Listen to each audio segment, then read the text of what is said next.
Hello, my name is Molly and I'm a librarian with Spokane County Library District. Welcome to Science from Home. In this series, I will be doing a weekly science experiment using basic household supplies. You're welcome to follow along with me or just watch. Let's get started. This is going to be fun. Today's experiment is watermelon crush.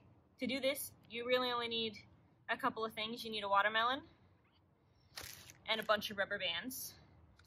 Because we're trying to get the watermelon to explode, it's also helpful to have some protective eyewear. It's pretty simple overall.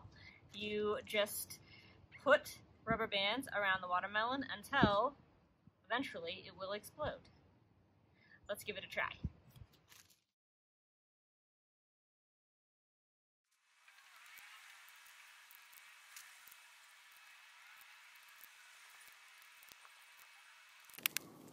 My watermelon is starting to bulge a little bit on the other side of the rubber band, so I think that means I'm getting a little bit closer.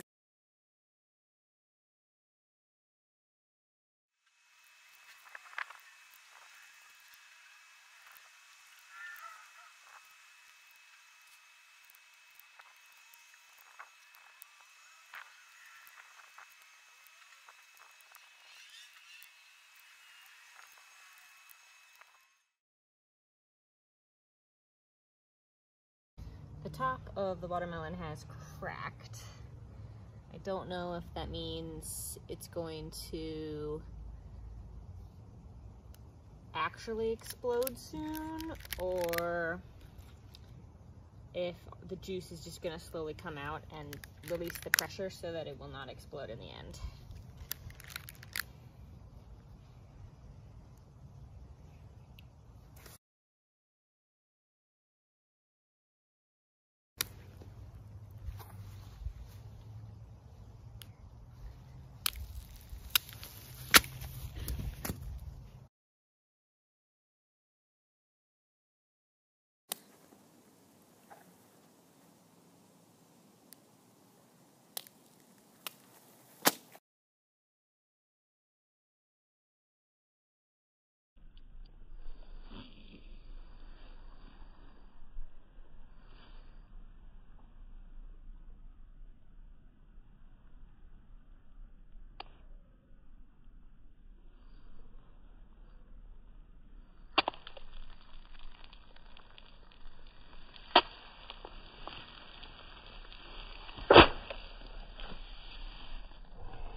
So as you can see, I've made a bit of a mess of my yard, and we wound up with this giant ball of rubber bands. In the end, it took me 4.5 bags from the dollar store of rubber bands to get the watermelon to explode.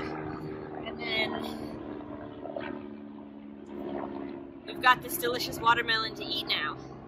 So what we just witnessed was really cool, but what is the science behind it? A rubber band like this has potential energy.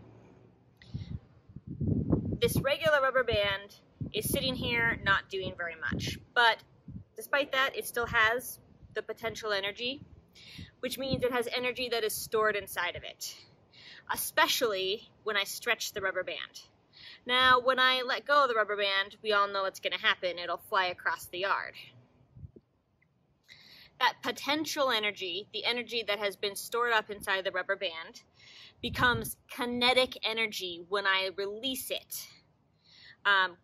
Kinetic energy is the energy an object has when it moves because of its motion.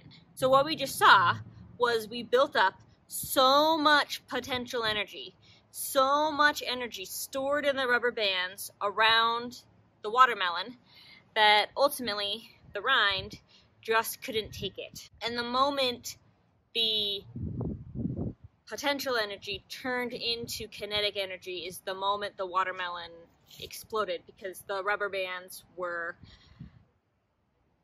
started to move. And like I said, you wind up with this giant ball of rubber bands.